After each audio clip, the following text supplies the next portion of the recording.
Now, Qatar Petroleum has signed a deal with Abu Dhabi, despite the emirate being part of the 9-month blockade against its neighbour. The agreement allows Emirati companies to continue developing and operating an offshore oil field. The United Arab Emirates, along with Saudi Arabia, Bahrain and Egypt, cut diplomatic relations last June. Qatar denies their accusations of supporting what they call terrorist groups.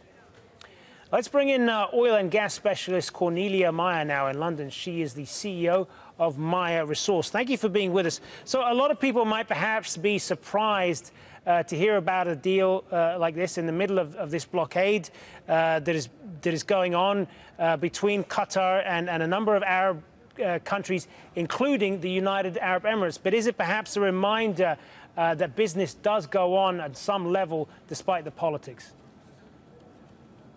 I would say it does and it doesn't. First, it does. Yes, look at the Dolphin pipeline, which is a pipeline bringing gas from the Qatari North Field to UAE and to Oman. Qatar has not for 1 second stopped the gas from flowing, so that worked. And these oil fields, these are very long, you know, these are deals and these are developments with a very long time frame. So if you want to develop it, you need to go on. So yes, it does at that level certainly go on. It has, on the other hand, you know, if you are Qatar Airways, it's probably become more expensive to operate the fleets because you have to avoid the no-fly zone.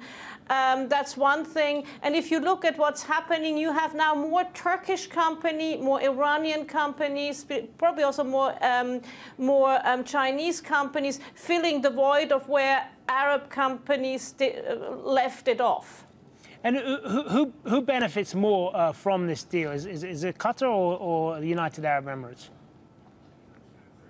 I think they both benefit. This is a win-win deal. You have Qatar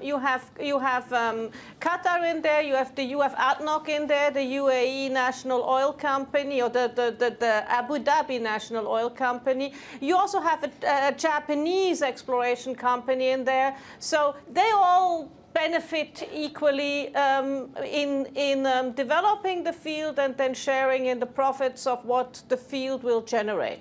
And this is coming as well at a time when oil prices have been steadily rising over the last few months.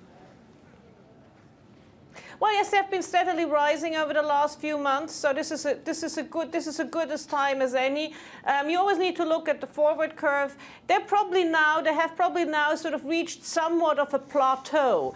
But yeah, and then let's not forget, Qatar is also part of OPEC, and Qatar has within OPEC very clearly adhered to the cut of oil production, the $1.8 million that the OPEC non-OPEC countries OPEC non-OPEC countries took out. So yes, Qatar on the oil and gas front has always been linked into GCC and linked into the global oil and gas community.